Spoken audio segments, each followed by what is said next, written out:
Jonesville, Costco. May binaril lang sa may labasan. May binaril sa Costco? Nagkaroon ng pamamaril sa Costco. Nagkagulo ang mga mamimili. At ayon sa pulis, ang lalaki ang bumaril. Hoy, sabi ni AC, pwede kang kumuha ng beat na dapat kong kainin. Ako si Anjanette Levy at ito ang Crime Fix.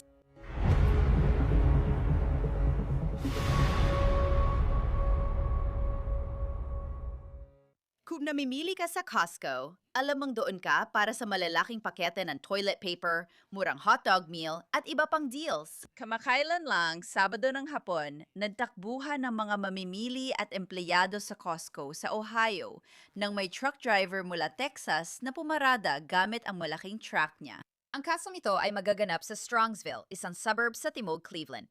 Sabado, Abril 25, kaunti lang lampas, 5:30 ng hapon. Ipinarada ni Christian Bryant ang kanyang truck sa lugar ng pagbaba ng kargamento ng mga long-haul trucker ng Costco.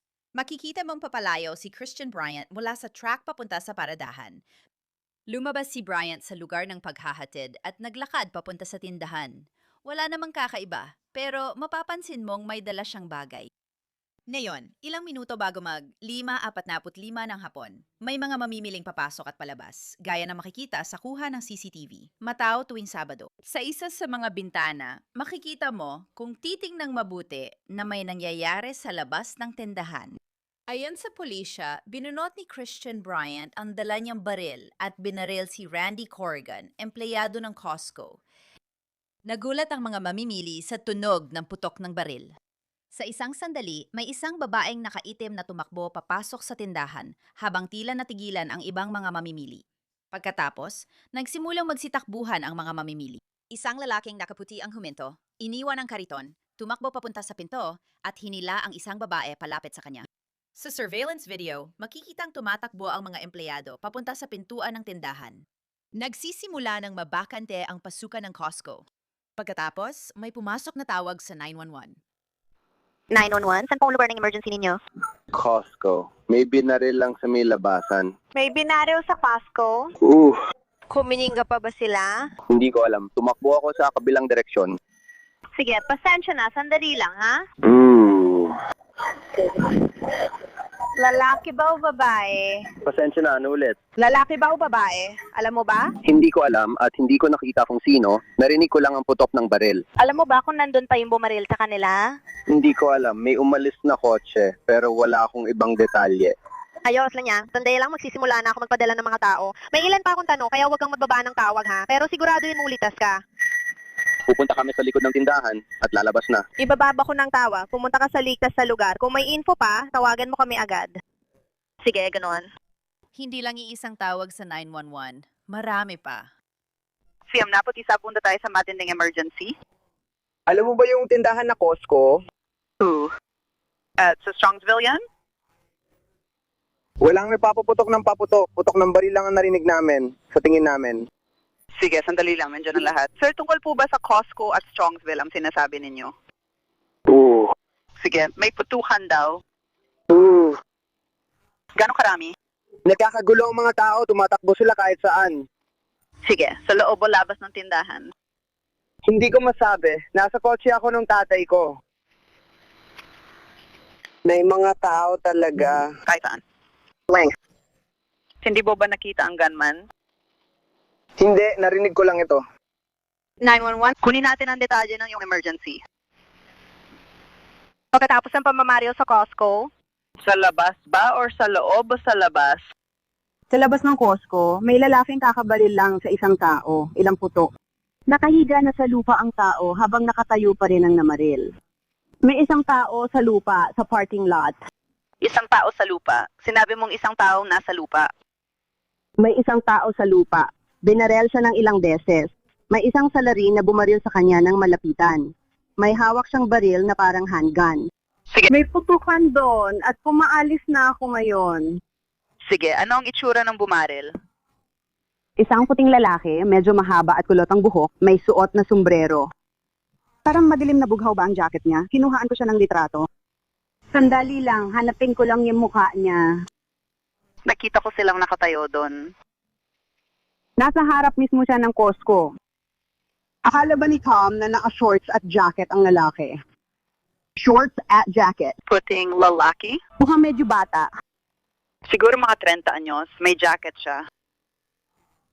Parang navy na zip-up jacket, gusto kong sabihin. Tiningnan ko at nag-picture ako. Sige. Anong klaseng baril ang meron siya?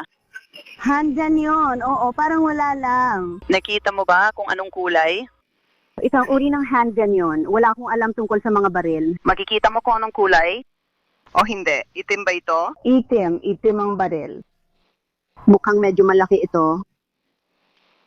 Sige, pero hindi mo alam kung saan siya pumunta. Nakita mo lang siyang nakatayo doon. Nakatayo siya mismo sa tapat ng Costco, kung saan niya binaril yung lalaki. Sige, anong pangalan mo? Wala ka na rin sa lugar, tama? Pauwi na ako at nagmamaneho. Kakalis ko lang sa parking lot at syempre, lahat ay lumalabas sa parking lot na yon. Sige. Sige, may mga pulis na papunta dyan, okay? Sige, maraming salamat. Walang anuman. Na-appreciate ko yan. 911. Samong sodang emergency? Hi, Strongsville, Ohio. Sige. Ano yan? Kumusta? Strongsville, Ohio. Oh, nasa taas? Costco. Sige, anong nangyayari dyan? Tapos namin mga pulis sa Strongsville. Ohio Costco. Saglit lang. Sige na, Walt. Sige na.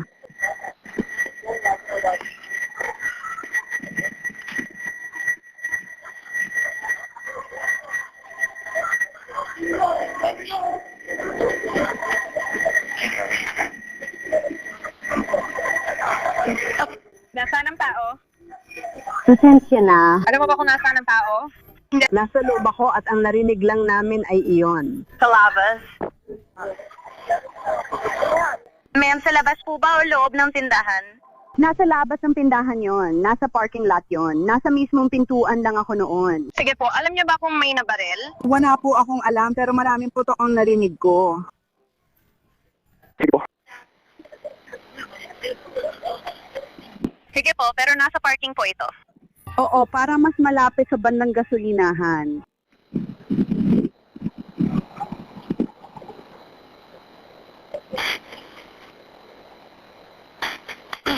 Sige po, nasa loob tayo ng tindahan. Hinala nila kami sa likod. Sige. Oo, manatili kayo dyan. Nasa labas na ang unit namin, sige? Anong nangyayari dyan? May mga putok ng baril. Elon? Isa sa mga tao kong tinamaan. Tinamaan ng bala si Randy. Tinamaan ng bala si Randy. Tinamaan si Randy. Sinabihan ni Randy ang kausap niya na ihulog ang baril. Tapos si Randy ang binaril ng lalaki. Pwede mo ba akong bigyan ng impormasyon? Nasa tindahan pa ba ang bumaril? Hindi ko alam. Alam mo ba kung saan sila pumunta? Lumabas ba sila doon? Hindi. Wala akong ideya. Hindi ko alam. Alam mo ba kung sino? May nangyari sa Strongsville.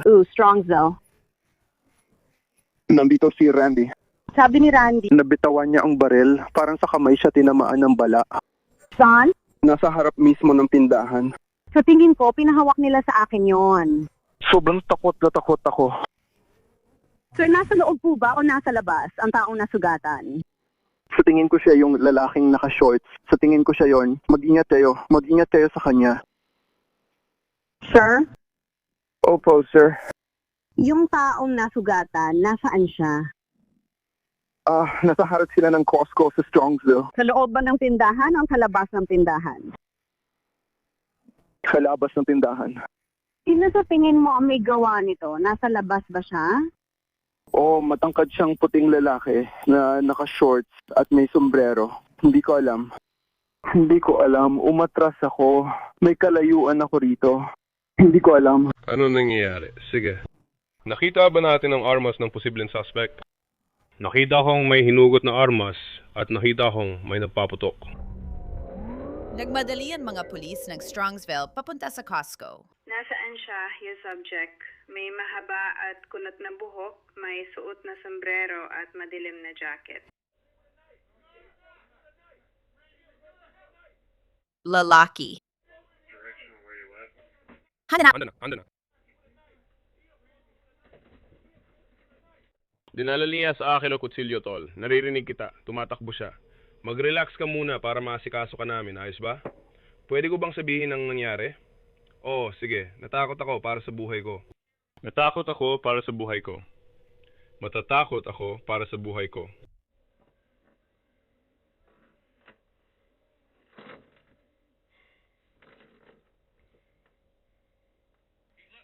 Sa tingin ko, hindi siya mamamatay.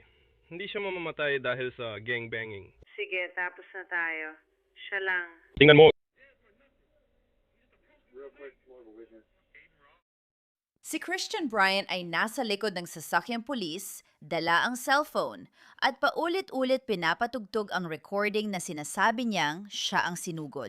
May dalang matalim na kutsilyo at mamamatay siya dahil sa gang stalking. Nasa loob siya ng cruiser, pero si Christian Bryant ay hindi nakaposas.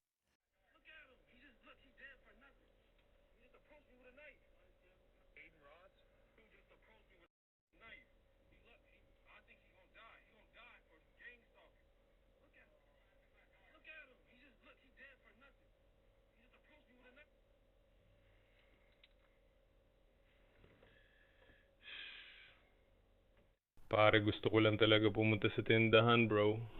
At ngayon, nandito na ako sa... Gusto ko lang talaga pumunta sa tindahan, bro. Yun lang, bro. Nilapitan ako ng gagong to na may kutsilyo, bro.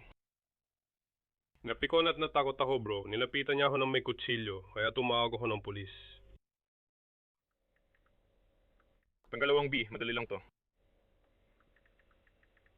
Pangalawang B. At ngayon, nandito na ako sa... Nag-iwan ako ng 3 o 4 na DSW ngayon, bro.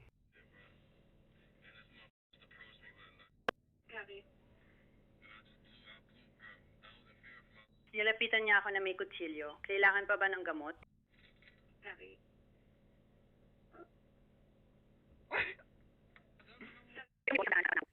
Dalo naman pala kadala yun.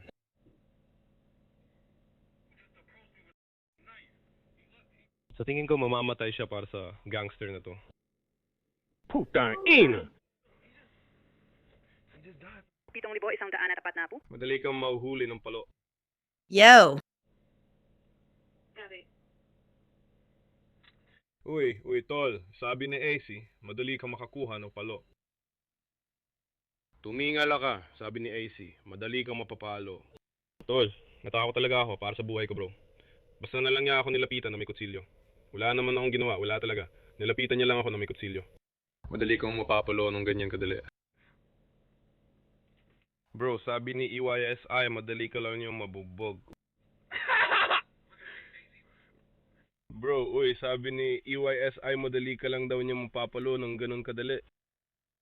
Pare, sabi niya, madali ka lang daw niya mapapalo ni B. Bro daw yun. Lalapit daw siya sa akin na may kutsilyo.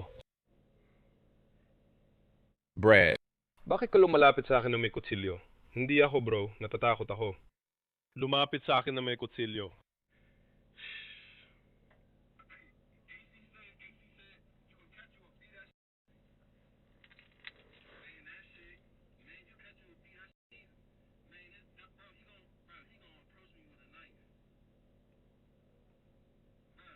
Bakit ka lumalapit na may kutsilyo? Hindi ako, pre. Abutin mo ba ako? Sabi ni AC. Madali ka lang mapalo, dagdag pa niya. Madali kang makakatikim ng palo.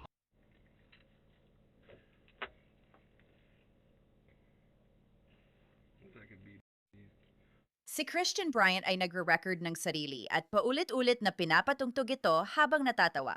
Palagi niya itong sinasabi. Sabi ni AC na madali niya itong malulusutan, pero mukhang hindi na siya natutuwa nang bumalik ang mga pulis sa kanilang sasakyan.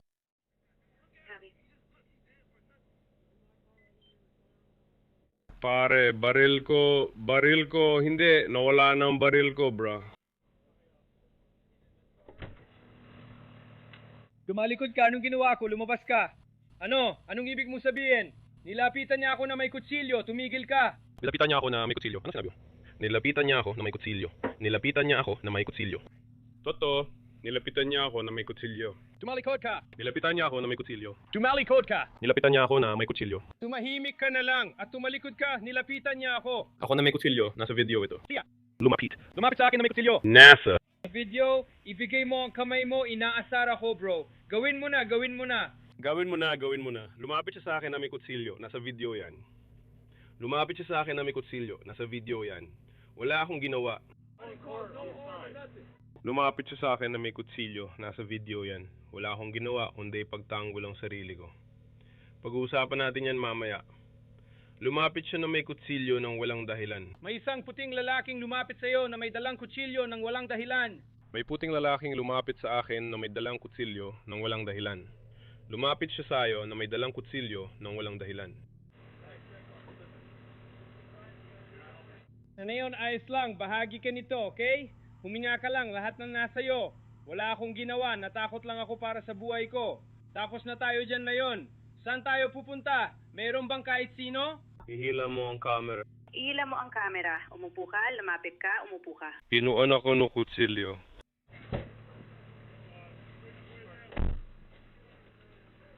Pare, oy pare, aalis na ako. Pupunta lang ako sa grocery, wala akong ginawa.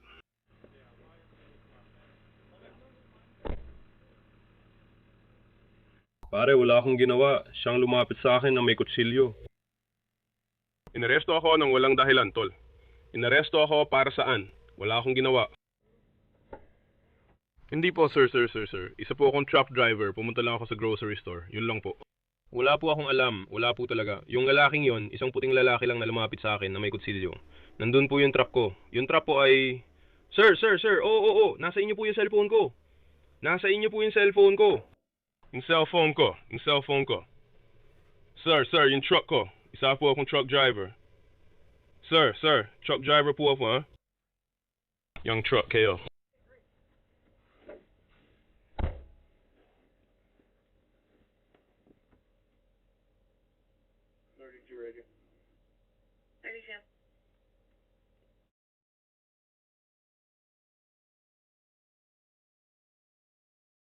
Lumapit ka sa akin na may kutsilyo. Anong gagawin ko?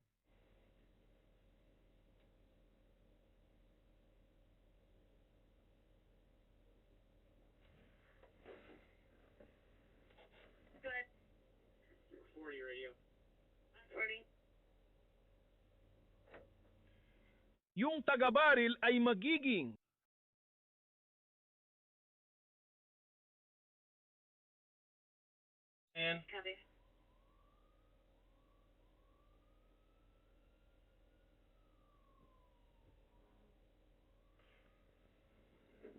Pare, kalokohan to. Hindi naman talaga niya gustong gawin to. Namimili lang ng grocery yung bata.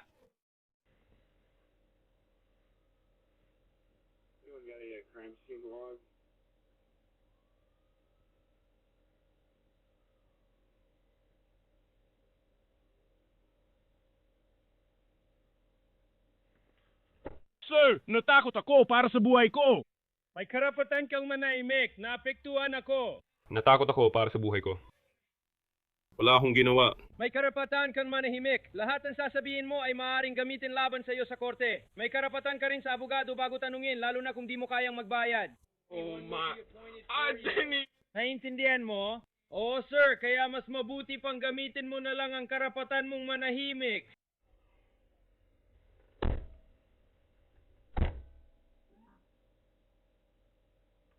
Wala naman akong ginawa. Nag-aalala na ngayon si Christian Bryant na dati tinatawanan ng sitwasyon. Giit niya, wala siyang kasalanan at ang binaril niya ay lumapit na may dalang kutsilyo. Si Christian Bryant ba mula Fort Texas ang suspect na bumaril?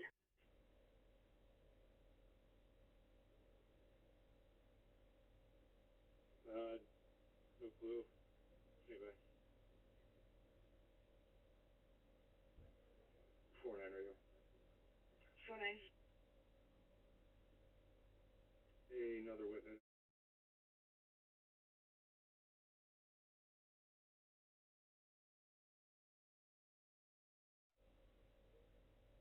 Copy.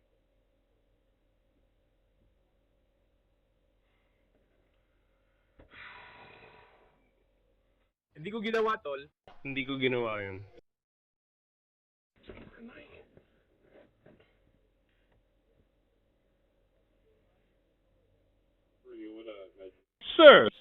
Sir, nandun ang truck ko. Yung truck ko pare, yung trapo, nandun lang talaga pare. Dumanda. Ay, isa lang akong driver ng truck, sinusubukan lang pumunta sa grocery store. Truck na malaki to. Ano ang laman ng truck na malaki? De-ice demo. Pero magano? Magkakaroon ng numero sa kabilang bahagi ng bar. Basta, may numero dun. Sige. Ako lang. Nandito ho, huminga ka lang. Sige. Mawawalan ako ng trabaho dahil dito. Wala naman akong ginawa. Strongs isa at Strongs Ilmatic 2.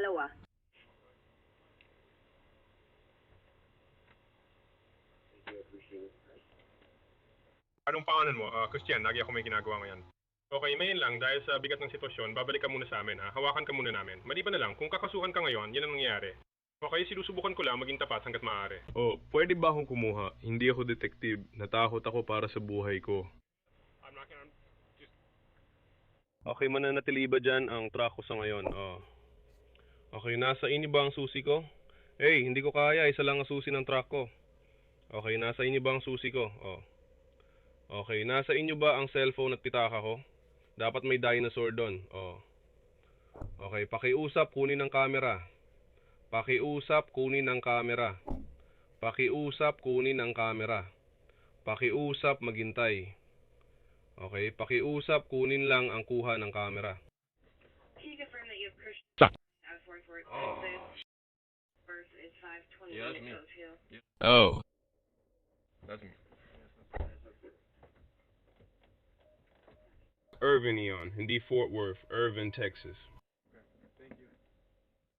Tuloy ang investigasyon at dinala si Christian Bryant sa himpilan ng pulisya.